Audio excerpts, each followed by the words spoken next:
Orang wali besar namanya Utbatul Ghulam. Tidak ada perbuatan maksiat kecuali pernah dicicipin sama dia. Yaf'alu fawahish, perbuatan dosa-dosa besar sudah dilakukan sama dia. Dikenal sebagai orang yang fasik, orang yang banyak berbuat maksiat. Datang ke majelisnya Imam Hasan al-Basri, diberi hidayah sama Allah. Jadi kita kalau mendapati Allah itu menggiring kita ke tempat yang baik, disyukuri, karena ini kenikmatan.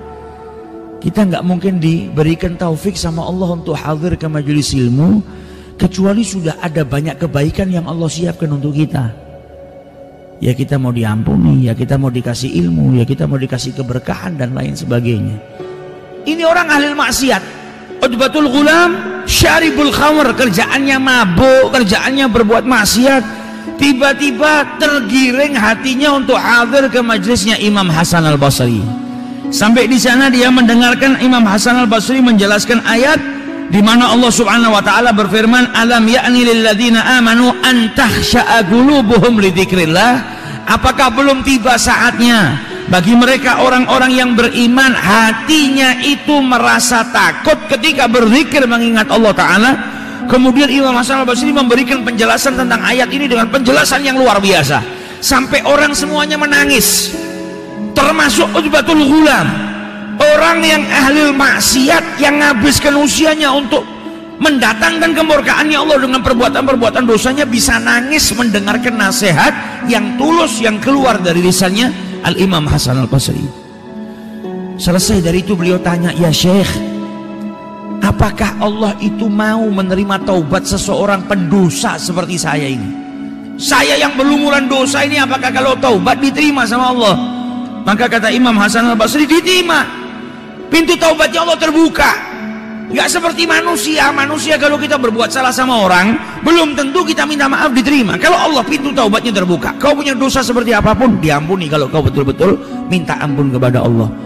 Sampai akhirnya dia ketika mendengar jawabannya Imam Hasan al-Basri jatuh pingsan. Bangun dari pingsannya, tanya lagi sama Imam Hasan al-Basri. Dia masih nggak percaya orang seperti dirinya kalau bertobat bisa diterima sama Allah Ta'ala. Saking apa? Saking tahu kalau perbuatan dosa yang dia lakukan tuh betul-betul banyak. Sampai dia ngira nggak ada taubat buat orang seperti dirinya. Tapi Imam Hasan al-Basri masih menjelaskan, diterima sebesar apapun dosamu. Kalau kau betul-betul bertobat kepada Allah Ta'ala, maka dosa-dosamu akan diampuni oleh Allah Subhanahu wa Ta'ala. Sampai pingsan lagi. Ketika bangun lagi, dia tanya lagi, dijawab lagi sama Imam Hasan al-Basri, diterima. Sampai akhirnya Utbatul Ghulam ini berdoa kepada Allah, "Ilahi, wahai Allah, wahai Tuhanku, in kunta qabilta taubati, kalau engkau menerima taubatku, wa ghafarta dhunubi, dan engkau ampuni dosa-dosaku, fa akrimni bil fahmi wal hifdhi, maka muliakanlah aku dengan pemahaman, mudah memahami dan mudah menghafal, hatta ahfadhu kullama sami'tu minal ilmi wal Qur'an, sehingga aku bisa memahami dan mudah menghafal ilmu dan Al-Qur'an yang aku dengar." Doa pertamanya diberikan kecerdasan, kalau dengar apapun cepat paham, kemudian cepat hafal. Doa yang kedua apa? "Ilahi, wahai Allah, wahai Tuhanku, akrimni bihusni saut, muliakan aku dengan suara yang merdu, hatta inna kullu man sami'a qiraati yazdadu riqqatan fi qalbihi wa in kana qasiyal qalb." Ya Rabb, muliakan aku supaya aku punya suara yang indah, sehingga setiap orang yang mendengar bacaanku bertambah kelembutan dalam hatinya, walaupun orang tersebut hatinya keras, hatinya kotor.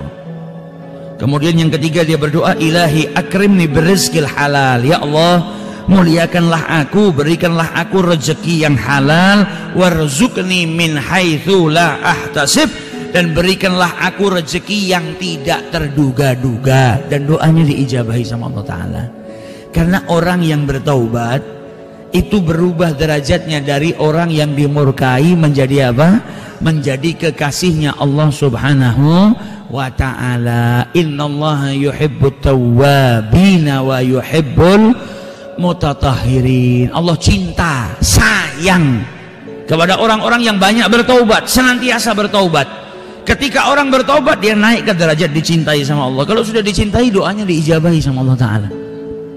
Maka Utbatul Ghulam, ketiga doanya diijabahi oleh Allah Subhanahu wa Ta'ala.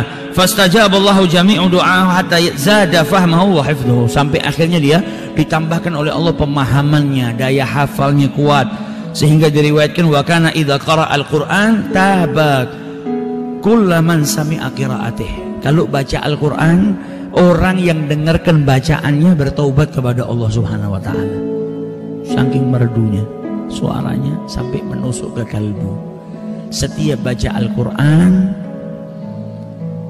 setiap orang yang dengar mendapatkan kelembutan hatinya, suaranya menjadi perantara hidayahnya manusia. Doa yang pertama diijabahi, dengar ilmu langsung paham, langsung hafal. Doa kedua diberikan suara yang indah sama Allah Ta'ala. Sampai diriwayatkan setiap baca Al-Quran, orang yang dengar langsung bertobat kepada Allah Subhanahu wa Ta'ala. Dan setiap hari di rumahnya dia kalau bangun, tiba-tiba di rumahnya sudah ada yang nganterin makanan. Ada marak, ada roti, ada makanan di rumahnya. Dia nggak tahu siapa yang nganter. Ya ada saja orang yang sedekah tanpa mau diketahui, ditaruh di rumahnya.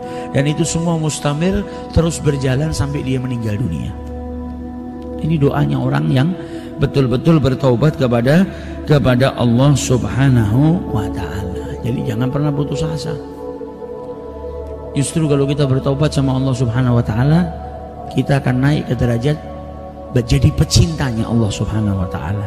Dan ketika ada ahli maksiat yang bertaubat, hati-hati, jangan kau hina, karena dia sudah berubah statusnya dari pendosa menjadi orang yang dicintai oleh Allah Subhanahu wa Ta'ala.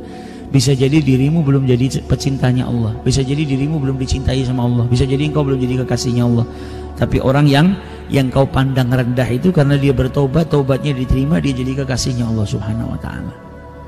Maka jangan pernah rendahkan orang lain. Karena apa? Pintu taubat terbuka 24 jam. Dalam waktu detik saja orang itu kalau bertobat, taubatnya diterima oleh Allah Subhanahu wa Ta'ala, bisa berubah. Gak ada yang mustahil.